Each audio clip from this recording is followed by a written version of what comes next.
Почитувани гледачи, ви посакувам добро вечер во ова најново издание на емисијата Мој термин, специјално издание за оваа работна недела, во кое што ќе емитуваме интервју, кое колегата Сунаи Сабриовски го направи со Министерката за образование и наука Рената Дескоска. Откако владата на Република Македонија ја усвои стратегијата за сеопфатно образование, која е за период од 2018 до 2025 година, граѓанскиот сектор остро реагираше со образложение дека Министерството ги игнорирало во процесот на финализирање на стратегијата. За едни, реформите во образованието се добри, но се тешко остварливи. Вака дел од засегнатите ги коментираат најавените промени во ресорот образование. Министерството пак презентираше еден куп мерки. Од друга страна, Синдикатот за образование, наука и култура, односно СОНГ, преку протест побара повисоки плати и подобри услови за работа, без притисок и закани, поголеми бенефиции. Преку колективните договори се пожалија дека ветеното не е исполнето. Од Министерството за образование и наука ветија дека решенијата на сите проблеми во образованието ќе се бараат со диалог меѓу сите засегнати страни. Затоа во продолжение, останете со Мој термин и проследете го интервјуто на колегата Сабриовски со Министерката Дескоска. Образованието несомнено е клучот при градење на една индивидуа.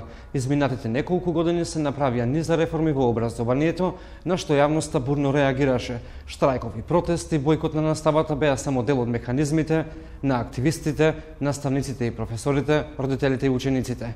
Дисперзираните студии, Кембридж програмата беа само еден дел од тие реформи на што јавноста бурно реагираше. На оваа тема и многу повеќе во ова интервју разговараме со ресорната министерка Рената Дескоска. Со доаѓањето на министерската функција ветевте квалитетно образование. Донесовте неколку клучни реформи, особено во основното образование, но сепак некако во јавноста дилемата околу Кембридж програмата остана. Прашањето ми е дали ќе се изучува во основно образование по овој концепт, односно по оваа програма Кембридж?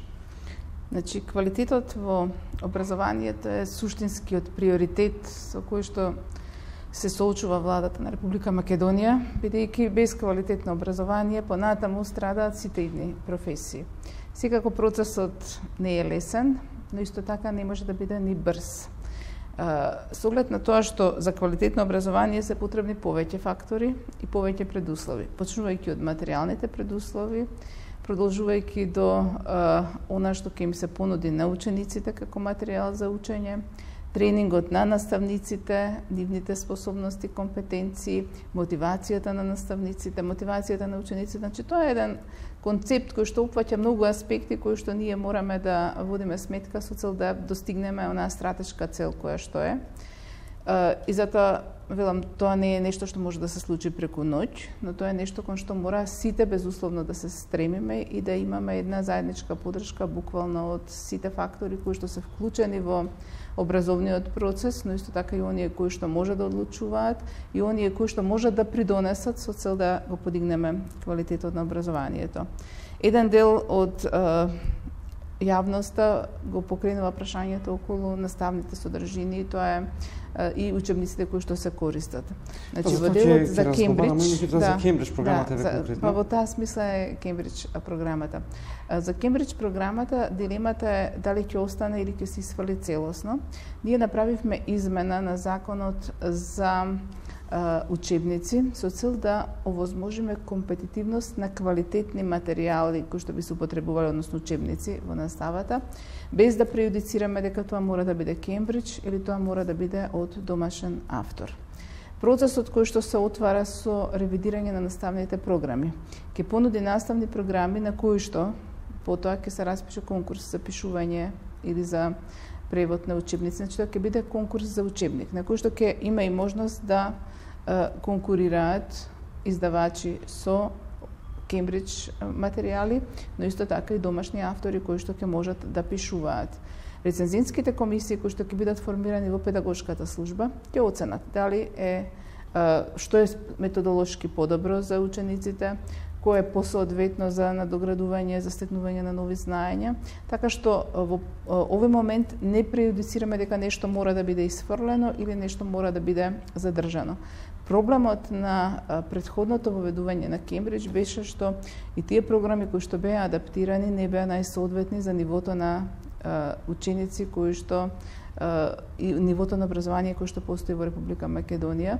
Исто така преводите беа лоши.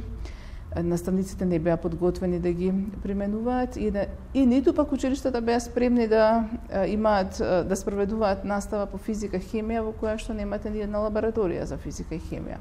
Значи сето тоа представуваше сплет на околности кои што представуваат проблем.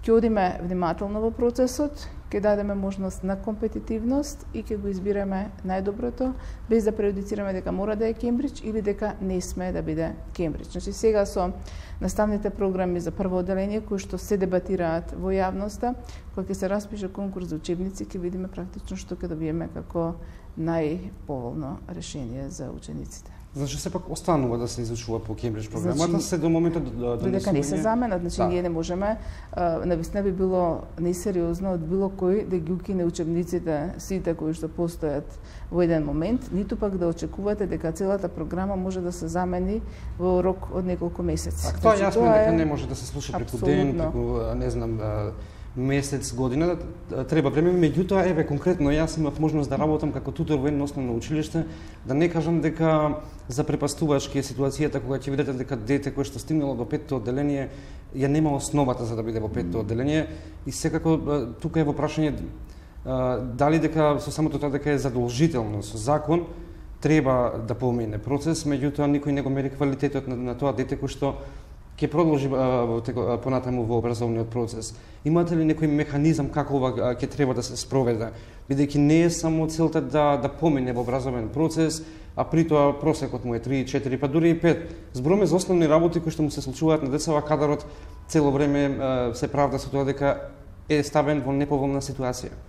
Не, факт е дека во изминатиот период имаше многу слаба мотивација на професорскиот кадар, кој што често пати не беше третиран достоинствено на она што го носи нивната професија и не им беше дадена дури ни можност целосно да се посветат на својата професија, бидејќи беа ангажирани за различни партиски активности кои што требаше да често пати часови се губеа заради тоа што наставниците се носеа да одат по митинзи, да трчаат за партиски активности, а згора на сето тоа не им беше ниту регулиран статусот во училиштата. Значи има еден заклучок кој што го донела претходната влада, согласно кој заклучок сите вработувања кои што се правеле, ги правеле на определено време. И тоа, верувајте, е сериозен проблем за секој наставник кој што знае дека на 1 септември можеби нема да ја продолжи својата работна кариера.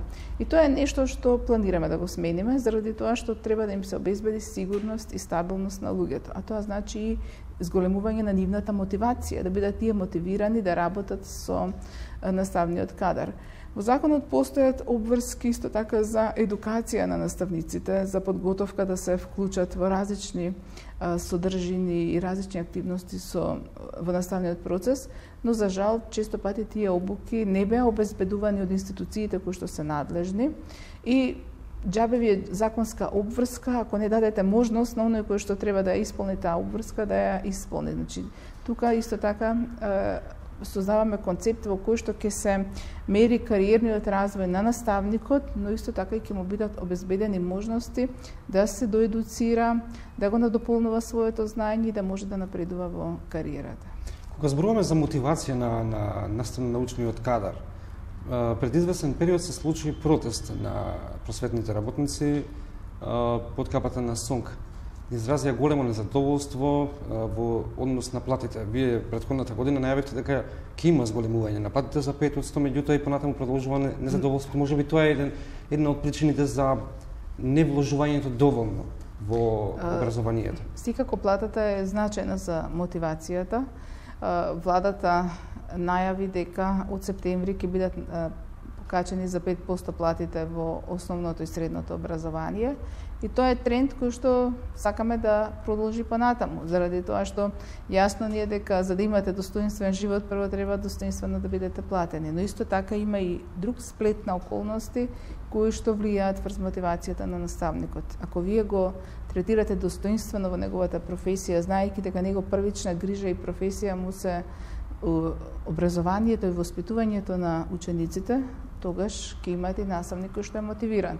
Ама ако го третирате како некој кој што нема да биде сигурен дали ќе остане на работното место, заради тоа што не се нашол во некаква си подобна листа или не извршил некаква партиска задача, тогаш и мотивацијата малку подолго во интервјуто, она што ме интересира исто така за кој што наставниците бараат, има голем дел од нив кои што од градското подрачје треба да отидат во некоја порурална средина каде што треба да се ги обавуваат своите обврски, меѓутоа патните трошоци остануваат на нивни терет. Ќе има ли некоја регулација со која што ќе му се помогне на наставниците? Со оглед на тоа што законската рамка во моментот е таква да таков посебен тип на патни трошоци не се регулирани во закон, можеме да разговараме и да бараме начини, но во овој момент решението го немаме. Значи, тоа јас јавно и отворено го кажувам, но свесна сум дека има реално потреба. Но од друга страна, свесни сме и дека има потреба да и децата и во руралните средини добијат соодветно образование. Тоа е неспорно. Значи, апсолутно тука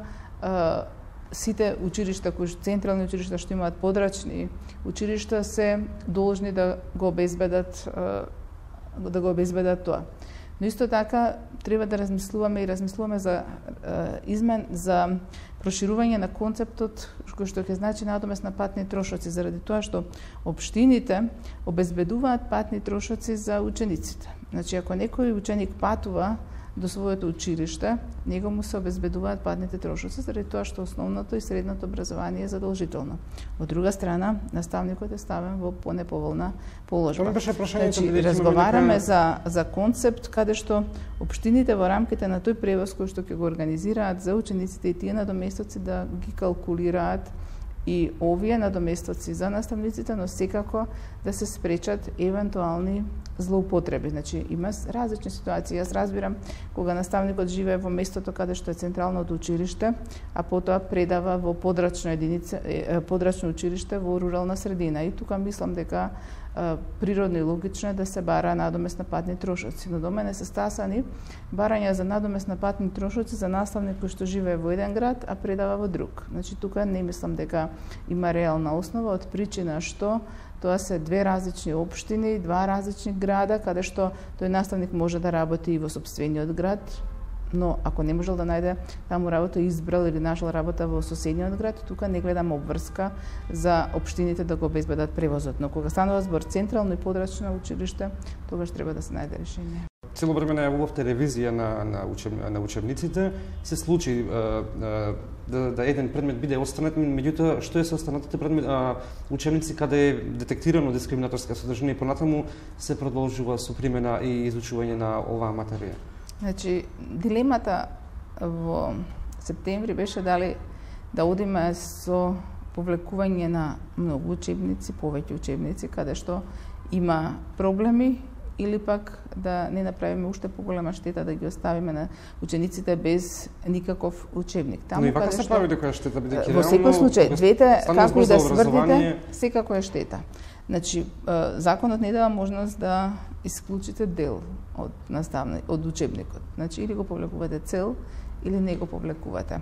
Во рамките на педагошката служба се формираат работни групи, тука и во поддршка одредени невладени организации кои што вршат анализа на определени учебници. Например, постои работна група во која што се анализира концептот на граѓанско образование во сите учебници и се даваат препораки за вклучување на овие елементи во сите учебници, заради тоа што јас лично сметам, но исто така и постои општ став дека учениците треба да бидат едуцирани за активни граѓани кои што ќе бидат свесни за своите права, кои што ќе бидат свесни за својата улога во општеството, во државата, кои што ќе бидат свесни за односот меѓу власта и граѓаните, така што во тој аспект веќе е формирана работна група која што прави анализа и концепт за граѓанското образование во училиштата. Исто така, постојат работни групи кои што анализираат каде има определени грешки, проблеми во одредени учебници, баш мотивирани токму од ова што го видовме дека има проблеми, а често пати сме соочени со неможноста веднаш да ги замениме целите учебници. Значи, јас ќе ви кажам лично и кога направивме прелиминарен список за учебници кои што треба да се според одредени експерти дека треба да ги замениме и кога испративме интерна анкета на некои универзитети дали се спремни да се нафатат, да се напише учебник, за многу од нив не добивме повратен одговор дека ќе има заинтересирани да пишуваат учебници. Сега тука се соочуваме со тој факт дека често пати и немате интерес за одредени предмети да имате замена на учебникот, но исто така и свесни сме дека кога одите со целосно препечатување на целосни тиражи на одредени учебници и замена, тоа исто така е и голем финансиски трошок што ние мораме да го планираме. Значи да знаеме колку ќе можеме според она што ни е одобрено во буџетот да замениме во една учебна година, колку во друга, значи повеќе врзани фактори се.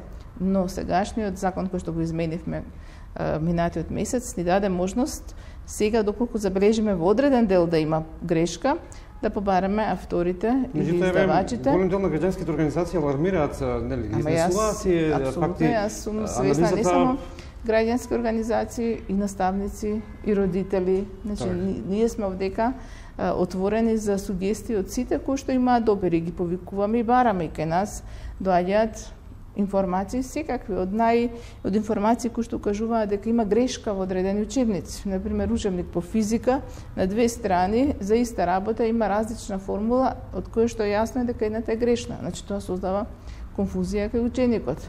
Географија, имате податоци кои што не се логични. Значи има јасно ни е дека постојат одредени грешки. Сега одиме во процес да видиме интерес од тие автори кои што пишувале, значи за одредени учебници ќе одиме на таа варијанта, да бидат направени корекции во постојните учебници, доколку не постојат сериозни методолошки забелешки целите учебници да бидат сменети, значи да се искоригира таму кај што постојат грешки. Каков временски период ви е потребно за да го направите тоа, бидејќи еве оваа година? Ако сакате за цел образовен процес, не може да очекувате дека тоа ќе биде во една година. Значи тоа се учебници од 1 до 9 по сите предмети и од 1 година, 4 средно и плюс ставете ги стручните, значи тоа е една огромна работа. Значи тоа е процес што трае, немојте да мислам, навистина е илузорно било кој да очекува дека тоа може да се случи преку ноќ. И секое брзање ќе биде на штета.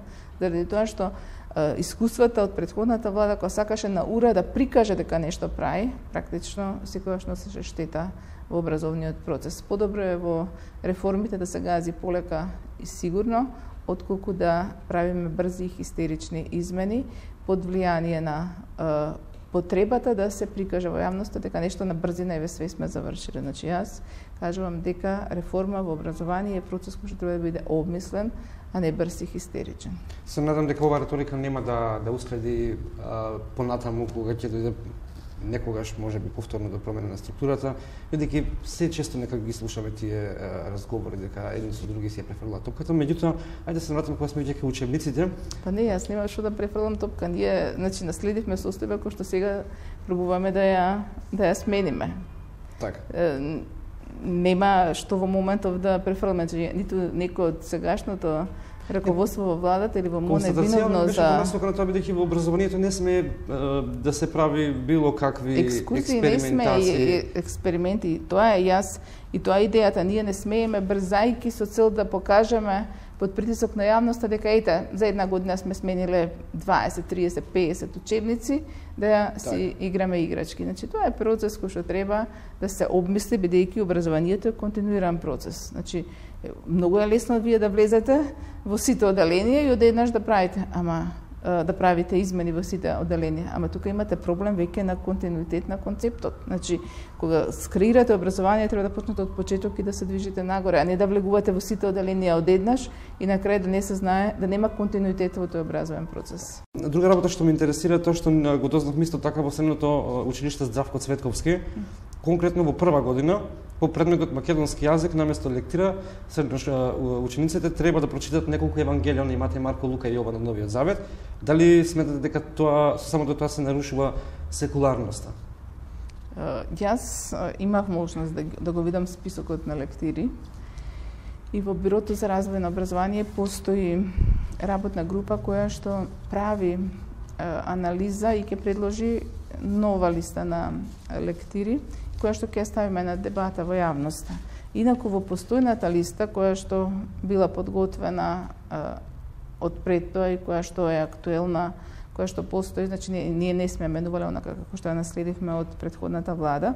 Една од лектирите во прво одделение е Библијата. Значи тоа не е надвор, тоа не е надвор од списокот на лектири, туку тоа е литература која што ја обработуваат во сите училишта како дел од лектирите.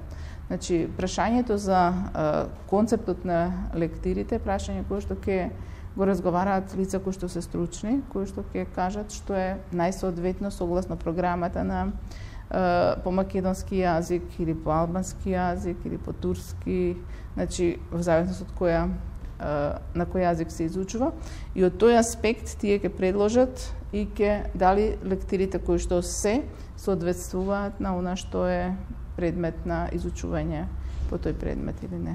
Прашањето околу студентскиот стандард години наназад е високо поставено. Проблемите со кои се соочуваат, особено студентите, јас бев студент, сум живеел во студентски домови и можам да кажам слободно дека условите таму се запрепастувачки. Студентите кои што се јавуваат во нашата редакција се жалат дека во храната наоѓаат отпушок од цигари и многу други работи кои што реално го нарушуваат здравиот живот на студентот. Студентските домови се прашање кое што навистина заслужува особено внимание, бидејќи вие треба да градите академски граѓани и тоа е навистина тешко ако нема возможните соодветни услови за живот. Значи тие студенти кои што се дојдени да студираат во Скопје или во некои од другите градови кои што има студентски центри треба да добијат соодветни услови, тоа е факт. Но исто така е факт дека сметката на студентскиот центар, например, овој што е во Скопје, кај што се трите дома, е блокирана. И тоа е факт дека има огромни долгови со кои што ние се бориме. Нашата заложба е дека не смее да се, мојата заложба лична, и тука имам подршка и во владата, дека не треба да одиме со зголемување на партиципацијата од студентите. Значи тоа е недозволиво, бидејќи ние треба да работиме на олеснување на животниот стандард и животните трошоци, а не со намалување на долговите на сметка на студентите. Така што се обидуваме да направиме процес во кој што ќе ги намалиме долговите. Значи во неколку наврати владата минатата година префрлаше средства на Државниот студентски центар со цел да ги релаксира од тие долгови. Сметката е уште блокирана, значи штом ќе префрлевме ние како влада, веднаш тие се зема од извршител и се подмируваат долговите.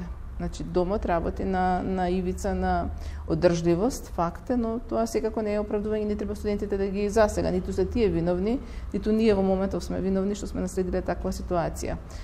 Процеси кои што значат реновирање на домовите се почнати и се во тек, се движат со одредена динамика, сепак кога се градежни активности не секогаш можете да предвидите кога ќе заврши, бидејќи зависат и од одредени околности, но тој процес го тераме со цел да се обезбедат соодветни услови.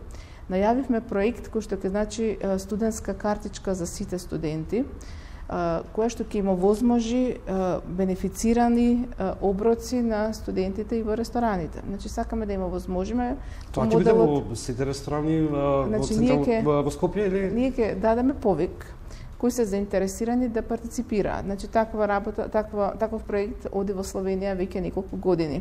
И студентите се добиваат картичка или тоа ќе биде на телефон, значи без оглед како ќе. Например, во Романија пред 2-3 години кога беше прогласен за град на младите, овој концепт успешно функционира. Значи, сакаме и ние го работиме, да. Значи ние веќе владата донесе одлука дека ќе почнеме со тој проект. Се спрема законската регулатива. Имаше дилема, сега и тоа отворено ќе го кажам, околу тоа дали студентската картичка да опфати само студентски оброк, значи ние да партиципираме во тие студентски оброци, да не биде само за студентите што се во домовите, туку за сите студенти кои што се во Скопје, има некои што живеат и во, мислам не во Скопје, во Македонија има што живеат и во Штип, во Битола. Да, така што да им се даде можност на сите да можат да го користат таа бенефиција за. Но исто така имаше и друга дилема дали да се прошири тоа да не биде само за студентскиот оброк, туку и да биде за други попусти, например при купување на книги, при купување на карти за превоз, за театар, за било што, значи каде што студентите би можеле да имаат бенефиција во надградба на своите интелектуални капацитети. За поздравување ваквата идеја, се надевам дека ќе биде успешна и дека ќе се имплементира, бидејќи во голем дел ќе го подобри на некој начин животниот студентскиот стандард. Оно што друго сакам да ве прашаме, тоа е концептот за интегрирано образование. Во 2010 година овој проект на претходната влада во краток временски период доживеа фијаско. И тоа многу брзо. Сега една од вашите најголеми заложби е меѓуетничкото интегрирано образование, а тоа е опфатено во новата сеопфатна стратегија за периодот од 2018 до 2025. Меѓутоа, предизвиците од досегашната практика е констатирано поделеност во поетничка основа. Во повеќе јазичните училишта учениците учат учат на раздвоени на јазикот на кој што се ставени во паралелката, па се почесто слушаме за меѓуетничка нетолеранција помеѓу младите. И во една ваква констелација како да интегрирано образование, бидејќи овој процес, овој концепт не е така многу лесен и не може само да се каже дека во рамки во духот на демократското општество ќе го воведеме. За да се воведем, претпоставувам дека има многу долг временски период за да се имплементира, но што предлагате со стратегијата? Процесот е многу комплексен, заради тоа што тој не опфаќа само работа во училиштата, ниту пак создавање на физички услови во училиштата, ниту пак само наставни планови и програми, ниту пак заеднички активности. Опфаќа еден цел концепт на заедничко живење. Што значи тоа? Тоа значи дека досега, според она што можевме да го видиме во јавноста и во работата на претходната влада, видовме хранење на младите со омраза, нетрпеливост, нетолеранција. И тоа беше еден општ амбиент кој што постоеше. Од тој амбиент кој што беше поттикнуван и креиран од претходната влада, дојдовме до ситуација во која што стравот од таа нетолеранција беше толкав што дури ги разделија учениците во различни згради да учат со цел да немаат допирни точки, да не настанат инцидентни.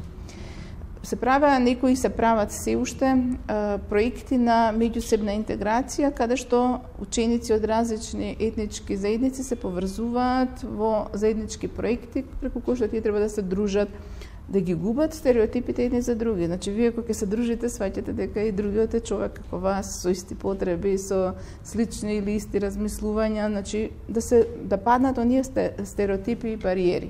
Јас се знам што ќе ве прекинам во досегашната работа, она што го анкетираме, идеме на терен, ги прашуваме младите, многу често знаат да кажат дека за нив е тоа не потребно да се дискутира.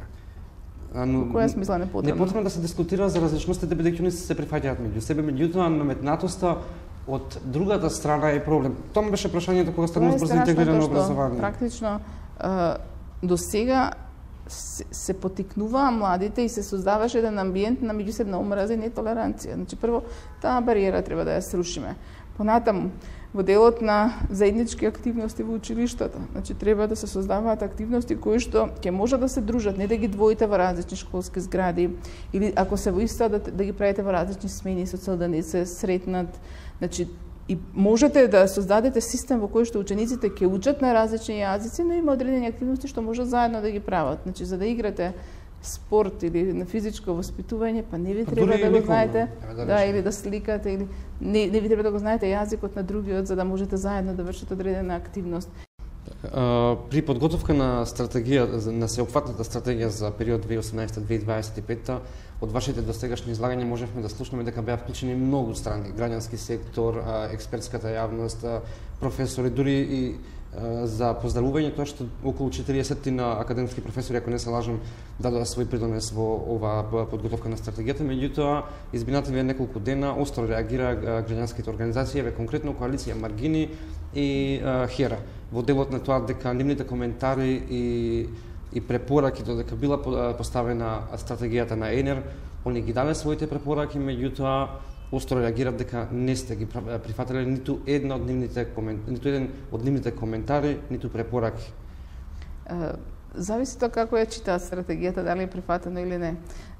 Делот на стратегијата, јавната дебата водеше... Прашањето ми беше во делот на сеопфатно сексуално образование, дека они ги дале своите коментари. И родовата еднаквост. Тоа беше, го слушав, го видовме и ние реагиравме на писмото кое што го отфрливме како несоодветно на она што реално се наоѓа во рамките на стратегијата. Значи, процесот на пишување на стратегијата беше процес кој што го почнала претходната влада. Ние наследивме текст кој што потоа се средуваше, се внесува одредени активности и мерки и концепти кои што претходно ги немаш. Значи, во делот на консултации беа исконсултирани многу невладени организации, беше организирана и јавна дебата во рамките на собранието, беше дебатирана стратегијата во универзитети, претходно правеле дебати во училишта низ Македонија, така што да, они известија дека дошле во собрание дека еден добар концепт на дебати беше поминат, значи добар процес на консултации. Во делот на родовата еднаквост, вие можете да видите стратегијата, внатре постои на една од целите на почетокот на стратегијата стои дека во текот на образовниот процес ќе се промовираат концептите на човекови права, демократија, родова еднаквост, мултикултурализам. Значи, тоа се прашања кои што ги има. Исто така, во делот на акциониот план стојат активности на две места кај учебниците на основно, учебниците на за средно образование, дека ќе бидат вклучени компонентите, особено ќе се внимава на промоција на човековите права, на демократијата, граѓанскиот концепт и слично. Така што од тој аспект, она што значи доследно почитување на човековите права, целта моја од првиот ден кога влегов во ова министерство е дека ние ќе промовираме концепт на доследно почитување на човековите права и ќе ги учиме учениците да си ги знаат правата и да знаат како да си ги остварат. По-конкретно, дали сметате дека треба сеопфатно сексуално образование да биде воведен како концепт во сите сфери на образование? Ама ние тоа сме се обврзали и како политичка партија пред изборите. Значи, концептот не е спорен. Спорно им е овдека нив читањето. Јас не знам зашто одеднаш поставија прашање со отворени писма и слично, заради тоа што не било изречно напишано. Значи, јас ви кажам, има многу прашања што не се изречно напишани, а кои што ние ќе ги спроведуваме, заради тоа што било што да напишете посебно и поединечно да акцентирате, секогаш ќе се постави прашањето, а зашто ова другото, зар тоа не го правите? Значи, ние се, ако го гледате не само ова прашање околу човековите права, недискриминација, родова еднаквост, него ако ги гледате целиот концепт, одевме на погенерални формулации во рамките на се што значат реформи во образованието со цел да овозможиме претходна анализа, дебата и консултации, а потоа носење на решенијата. Значи, тоа беше стратешки. Овде сепак значи, не станува збор за негирање на концептот. Значи, јас ви кажам, читањето, принципот беше да одиме на едно пошироко потенцирање на концепти што опфаќаат. Ја читам коментари, не се спомнувал зборот родова еднаквост. Не е точно. Ја отворете, не ви треба нешто друго, со срч во документот напишете родова, ќе ви излезе. Значи, прво треба некои работи убаво да се прочитаат пред да се пуштаат писма и неосновани коментари. Финска важи за една од земјите со најдобар образовен систем, неспорно. Тоа влегува во многу меѓународни извештаи. Тука, например, во финскиот модел учениците покрај формалниот дел исто така се фокусирани и на неформалното образование, кај нас тоа некако е обратно. Нема пракса, никој не се грижи за студентите, за нивната пракса. Знаеме, оние кои што поминале во фазата кои што поминале во високо образование на факултетите, за премин од еден во друг семестар, задолжително е да приложиш потврда дека си извршувал некаква пракса, меѓутоа тука имаше страшна злоупотреба. Како тоа ќе го регулирате? Како да се најде некој механизам, некој начин за да воспоставиме барем еден цврст столб и тој да остане во подолг временски период, бидејќи Финска тоа го прави успешно. Не иде на многу чести реформи, не прави никакви експериментации во образованието. Кај нас некако тој концепт не стана навик да правиме во образованието не сме да има експерименти. Тоа е сфера која што треба да биде навистина внимателно обмислена, полека да се чекори и решенијата што се носат да бидат трајни.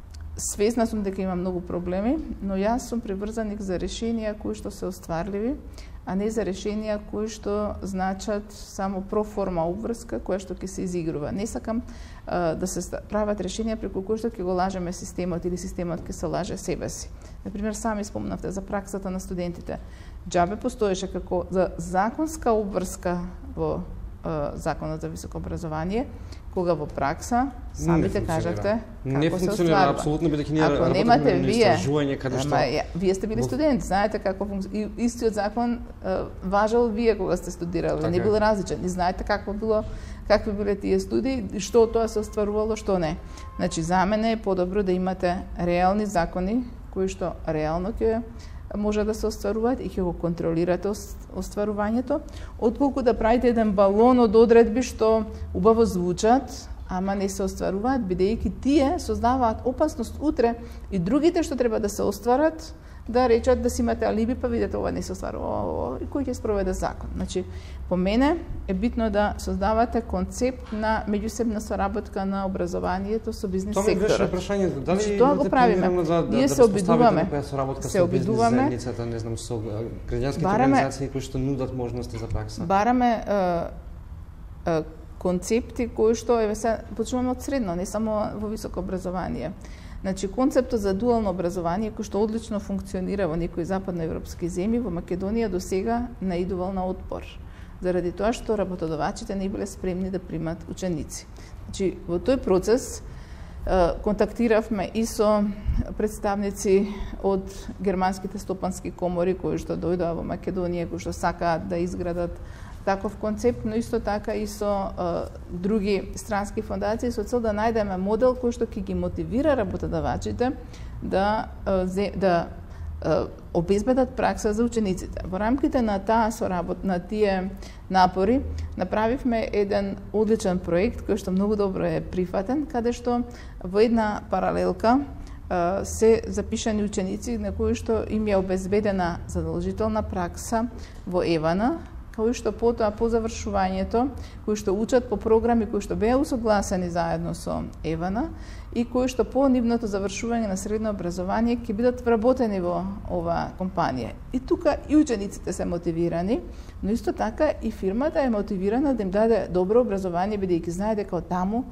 ќе си го црпи дефицитарниот кадар. И тоа се убави проекти кои што покажуваат дека има начин како можеме да го направиме тоа поврзување, но секако едно кукиќе не ја прави пролета, правиме обиди тоа да го возможиме и во други училишта со цел да направиме поголемо поврзување меѓу бизнис заедницата и оние кои што учат средно образование, а секако кај факултетите тоа е оставено Министерството постои ли можност за платена пракса? Бидејќи во западноевропските држави има можности да студентот кога врши одредена пракса некаде, таа да биде платена.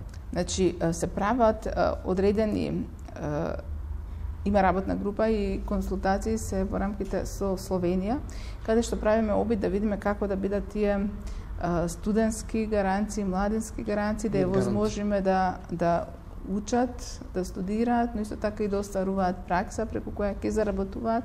Значи гледаме како ќе можеме тој концепт да го поврземе со Агенција за вработување, Министерство за труд и социјала и Министерство за образование, и секако тука да влезат студентите и универзитетите. Во 2010 некаде исто претходната влада многу се фалеше со концептот на компјутер за секој дете. И тоа се покажа, доживеа фиаско. Од друга страна, најавувате дигитализација во образованието. Како тоа ќе го направите кога кадарот кој што предпоставувам треба да биде вклучен во целиот овој концепт, треба да биде прво стручно способен за да може да профункционира. Компјутер за секој дете и како беше разговаравме ние, значи на повеќе средби на министри од регионот за одредени правци кои што не чекаат во развојот на образованието. Значи, процесот на дигитализација, процесот на отворени образовни ресурси, кои што ќе бидат дигитално достапни, е процес кој што е неминовен. Ние не можеме да ниту да го спречиме, нити треба да го избегнуваме, заради тоа што денеска без компјутер, без мобилните виси исто така дигитална техника, без Ја спорно за тоа и Маршал Маклон има најавена дигитална револуција. Апсолутно имате потреба денеска, дигиталната писменост е дел од основната писменост. Една од работите која што го направи оваа влада е формираше совет, национален совет за информатички технологии, кој што треба да обезбеди интегриран пристап во информатичката техника и дигиталната писменост и комуникација во рамките на владата. И тука седат министри од повеќе ресори, каде што треба да се овозможи прво достапност на разни услуги на граѓаните по електронски пат, понатаму достапност на различни ресурси по електронски пат, заедничка стратегија која што ќе значи компјутеризација, дигитализација, значи да не биде парцијално. А што е со проектот Компјутер за секој? Сега, ние како образование, јас и тоа им го реков и на состанокот, ние имаме првична улога заради тоа што за вие сето ова да го спроведете заедно во другите ресори, треба тука да создадеме дигитално писмени ученици, кои што утре ќе можат да се внесат во тие процеси. Денеска најтешка, една од најдефицитарните струки да најдете вработување, за да се вработи некој во државна администрација, вие информатичар. Заради тоа што тие што завршуваат не сакаат да работат во администрација, си работат приватно, што викаме, и тие немаат интерес за буџетска плата да се вклучат. И сега одеднаш имаме институции каде што имате проблем со информатичари. Се поставува прашањето за одредени дигитални познавања или дигитална писменост, веќе ќе треба сите граѓани да ги знаеме, да не зависиме ние од информатичари за одредени прашања. Секако не бараме сите да бидат програмери, ама за оние основни операции веќе ќе мора секој граѓанин секој ученик што излегува да го знае. Разговаравме дури, не велам дека е во догледно време возможно, но ќе се трудиме да биде покрај онаа обична матура и дигитална матура. Не во смисла на класично полагање на матура, но разговаравме и размислувавме. Дигитална матура, полагање матурата преку дигитален софтвер?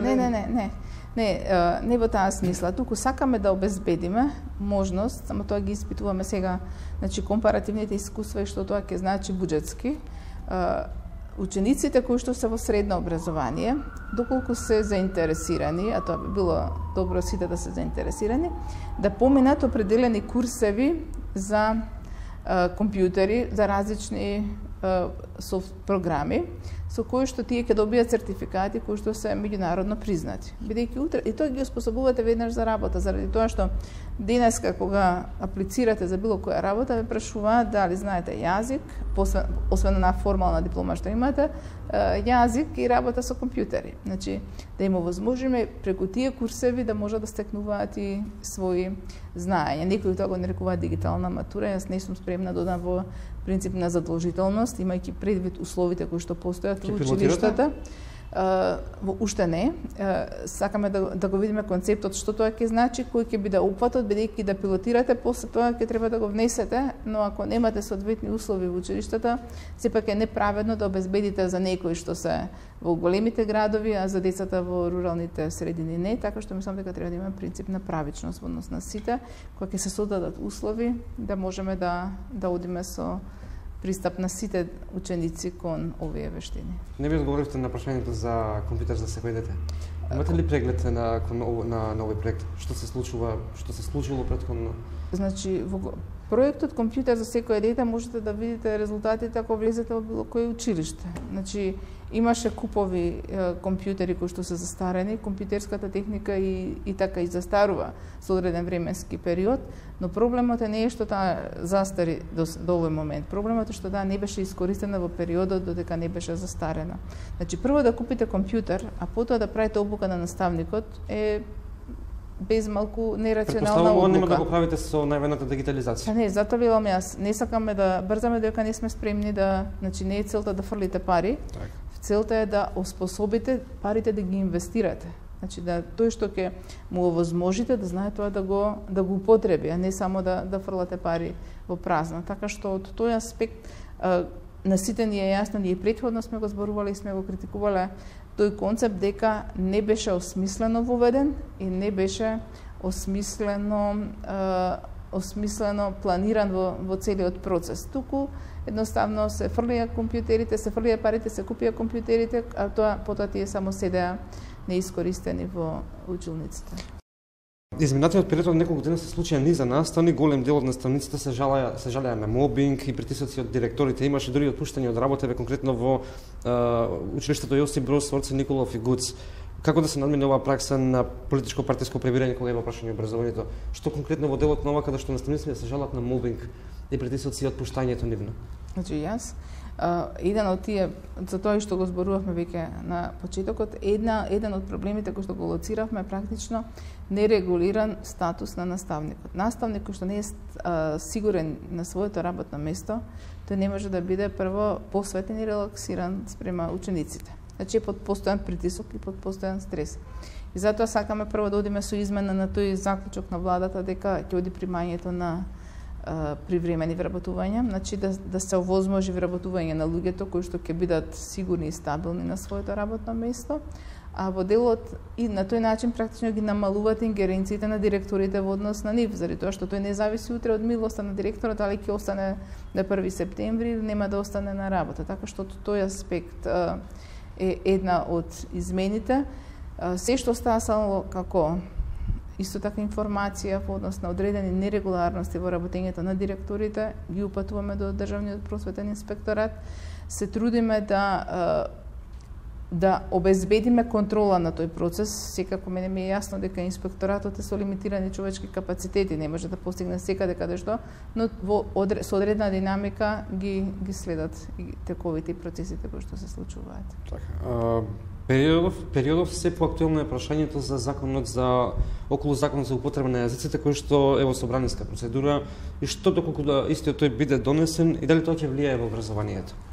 Во делот на образованието нема никакви измени во однос на она што беше претходна законска регулатива, така што тука нема одредбите се малтене идентични, значи нема никаква разлика што претходно беше со употреба на јазици во образованието и што ќе биде и по тој закон.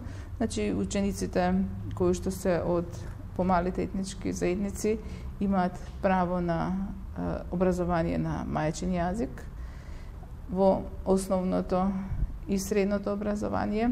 Секако се соочуваме со ситуации кога во одредени заедници не е обезбедено, заради тоа што прво немате кадровски услови да се обезбеди тој тип на образование на својот мајчин јазик по сите предмети и второ немате учебници по определени јазици, но правиме напори да и тој проблем со заедниците кои што се помалку застапени, а имаат право да учат на својот мајчин јазик, да им се обезбеди тоа. Благодарам многу на одвоеното време. Благодарам вас.